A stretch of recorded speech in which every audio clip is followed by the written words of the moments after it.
नमस्कार मेरे टेक्निकल विद्यार्थियों, अमन ITI यूट्यूब चैनल में आपका हार्दिक स्वागत है, आपका हार्दिक अभिनंदन है। आज हम निम्मी पे आधारित कुछ क्वेश्चनों को सॉल्व करेंगे और उनको विश्लेषण करेंगे कि किस प्रकार से हमारे टेक्निकल परीक्षा में प्रश्न आते हैं। मेहनत इतनी करो मेरे विद्यार्थियों कि परिणाम अच्छा हो, मेहनत इतनी करो कि परिणाम अच्छा हो, और परिणाम तो बता ही देता है कि मेहनत कैसी थी। चलिए इसी के साथ शुरुआत करते हैं। पहला प्रश्न क्या है हमारा विद्यार्थियों, इस सुरक्षा चिन्ह का नाम क्या है? इस सुरक्षा चिन्ह का नाम क्या है? आपको दिया गया है ऑप्शन, आप देखिए मेरे विद्यार्थियों और कमेंट कीजिए कि राइट आंसर क्या होगा।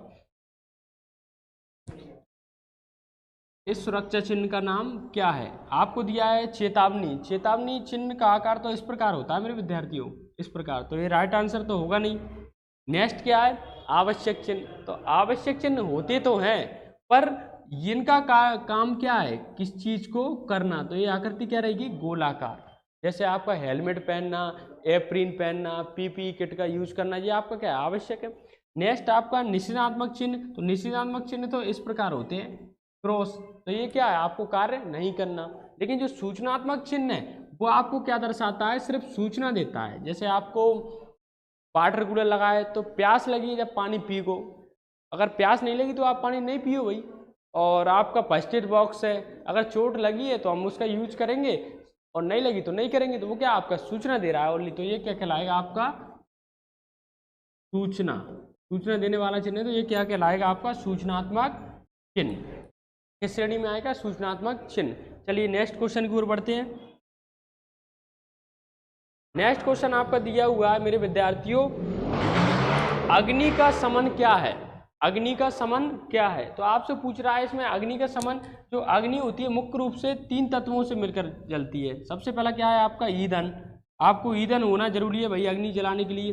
दूसरा ऊष्मा, और तीसरा आपका क्या रहेगा? ऑक्सीजन। तो आपसे ये पूछ रहा है ये कि अग्नि का समन क्या है, लेकिन इसमें आपसे पूछा गया है स्मूथ रिंग। स्मूथ रिंग के बारे में पूछा गया है। तो स्मूथ रिंग को हिंदी में क्या बोलेंगे? दम घुटना।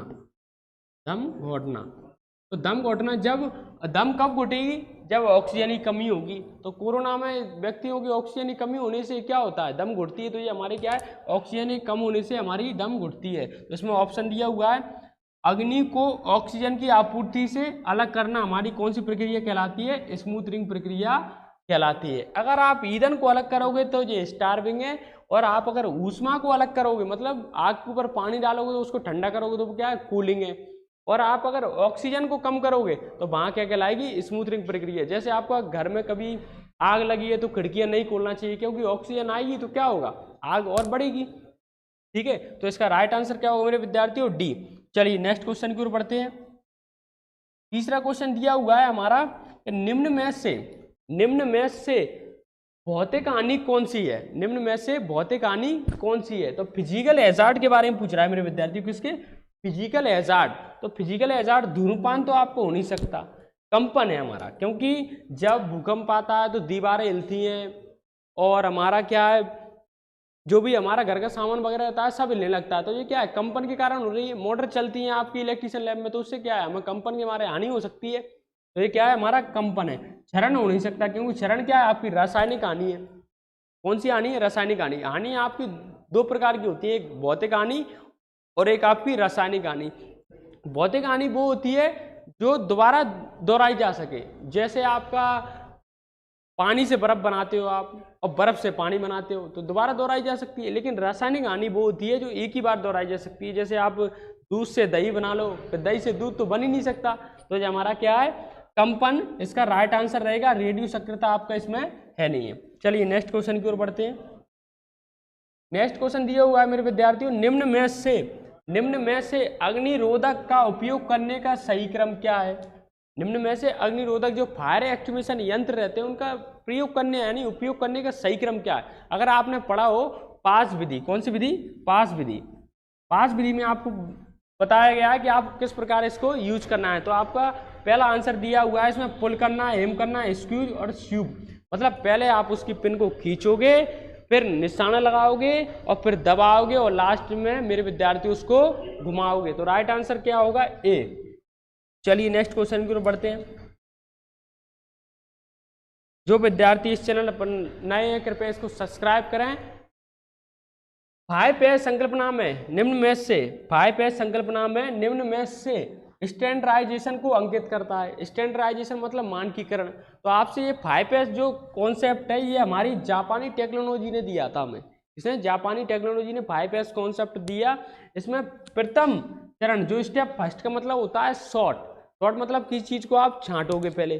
फिर दूसरे एस का मतलब क्या होता है आपका, आप इसमें शॉर्ट इन ऑर्डर मतलब आप इसको क्रमबद्ध तरीके से जमाओगे। फिर तीसरे एस का मतलब क्या, कोई चीज चमकेगी जब तो आप उसका उपयोग करोगे। और इसके बाद क्या है आपका चतुर्थ चरण। चतुर्थ चरण में क्या है आपका, जैसे स्टैंडर्डाइजेशन, आप इसको भाई रेस्टेड करवाओगे, मानकीकरण करवाओगे, तो इसका राइट आंसर क्या होगा, डी। चलिए नेक्स्ट क्वेश्चन की ओर बढ़ते हैं मेरे विद्यार्थियों। नेक्स्ट क्वेश्चन जो दिया हुआ है इसमें, एक कौन से प्लायर का उपयोग तार के हुक को और लूप बनाने में किया जाता है। तार के हुक को और लूप बनाना है हमें, वो कौन सा प्लायर रहेगा। तो आप जानते हो मेरे विद्यार्थियों, राउंड नोच प्लायर से आप तार का हुक ही बना सकते हो, लूप भी बना सकते हो। नेक्स्ट क्वेश्चन की ओर बढ़ते हैं।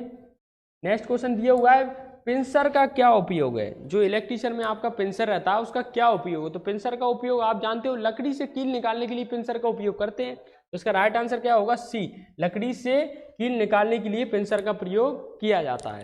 नेक्स्ट क्वेश्चन की ओर बढ़ते हैं। इस सड़क सुरक्षा चिन्ह का नाम क्या है, जो हमें दर्शाया गया है चिन्ह, सड़क सुरक्षा चिन्ह। तो सड़क पर दिया गया तो स्टॉप का रहता है भाई हमारा, स्टॉप। स्टॉप मतलब क्या है आपका रुकना, तो ये आवश्यक चिन्ह है हमारा। कौन सा चिन्ह है, आवश्यक चिन्ह। नेक्स्ट क्वेश्चन की ओर बढ़ते हैं। नेक्स्ट क्वेश्चन आपका दिया हुआ है, मूल श्रेणी में सचेतक चिन्ह के पश्च भाग का रंग कैसा होता है। जो सचेतक चिन्ह मतलब आपका चेतावनी चिन्ह। तो चेतावनी चिन्ह का पीछे वाला जो पृष्ठभूमि का रंग कैसा होता है, वो रहता है आपका पीला। राइट आंसर क्या होगा, सी। उसके बॉर्डर क्या रहेगा, काला, और चिन्ह भी हमारा काले रंग का रहेगा। और इसका राइट आंसर क्या है, पीला। चलिए नेक्स्ट क्वेश्चन की ओर बढ़ते हैं। विद्युत उपकरण में लगी आग हेतु कौन से अग्निशामक का आप उपयोग करोगे। विद्युत से लगी आग है तो आप क्या करोगे, हेलोन प्रकार के CTC या BCF का प्रयोग करोगे। तो हेलोन प्रकार के CTC plus BCF, carbon tetrachloride plus bromo chloro difluoro का उपयोग करोगे। इसका राइट आंसर क्या होगा, सी। चलिए नेक्स्ट क्वेश्चन की ओर बढ़ते हैं। अवशिष्ट निपटान विधि कौन सी है जो गर्मी पैदा करती है। अवशिष्ट निपटान विधि कौन सी है जो गर्मी पैदा करती है। तो गर्मी कौन सी करती है, हमारी भस्मीकरण भाई। कौन सी करती है, भस्मीकरण। राइट आंसर क्या होगा, सी। चलिए नेक्स्ट क्वेश्चन की ओर बढ़ते हैं। धुएं से सुरक्षा के लिए किस व्यक्तिगत सुरक्षा उपकरण PP का उपयोग किया जाता है। जो PPE किट रहती है हमारी, उसका उपयोग धुएं से सुरक्षा के लिए कैसे करेंगे आप। धुएं सुरक्षा के लिए एप्रिन आपका है नहीं है, चश्मा है नहीं है, कान कवच है नहीं है, नाक कवच आपका रहेगा। ये क्या है आपका, धुएं से सुरक्षा करेगा। चलिए नेक्स्ट क्वेश्चन की ओर बढ़ते हैं।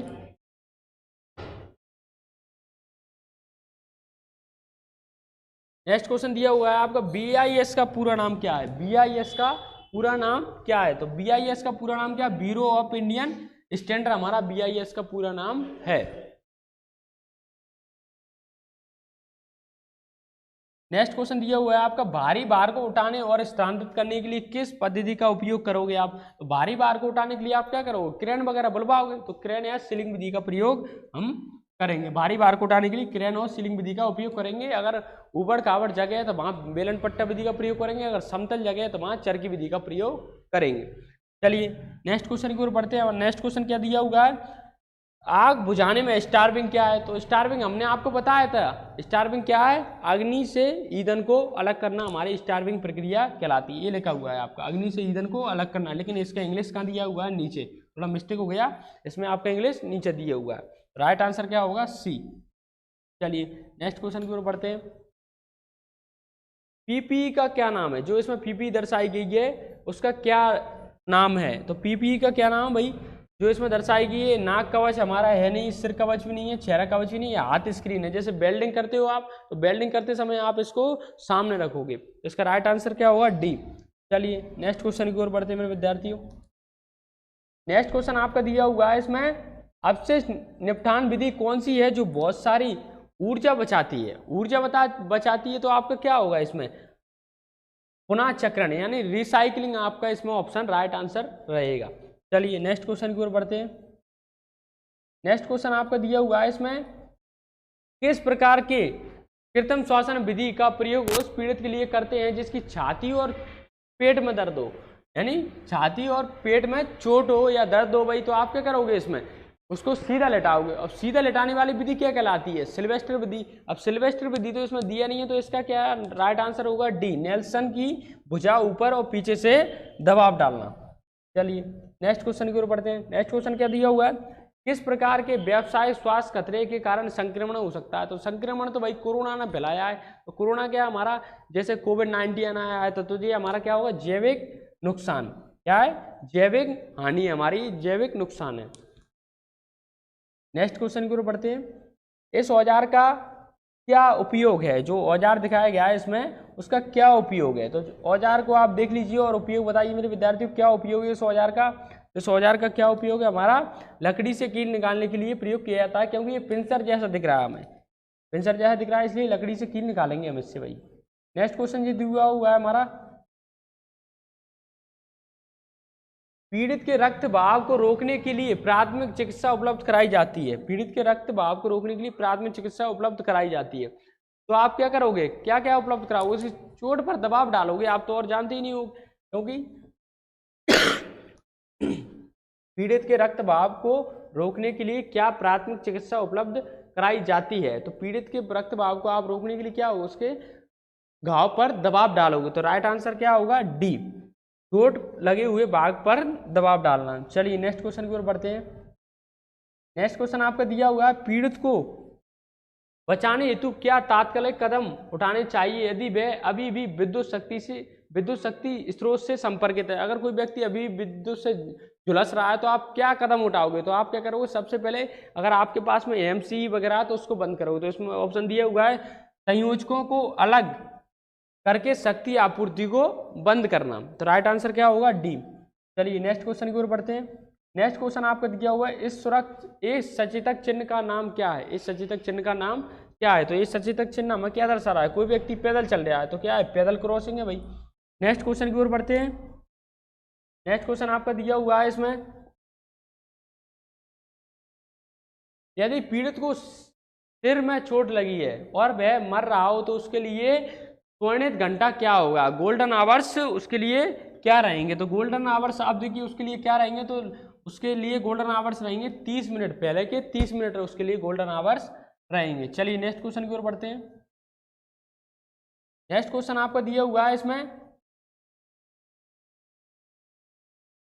पीड़ित की कौन सी स्थिति को कोमा कहा जाता है। तो पीड़ित की कौन सी स्थिति को आप कोमा कहोगे, व्यक्ति सीधा लेटा हो रहा है, संवेदनशील होकर बिल्कुल कुछ ना बोले, तो इसका राइट आंसर क्या होगा डी, पूरी तरह संवेदनहीन होकर लेटे रहना एवं बोलने पर उत्तर ना देना व्यक्ति की कोमा की स्थिति को बताता है।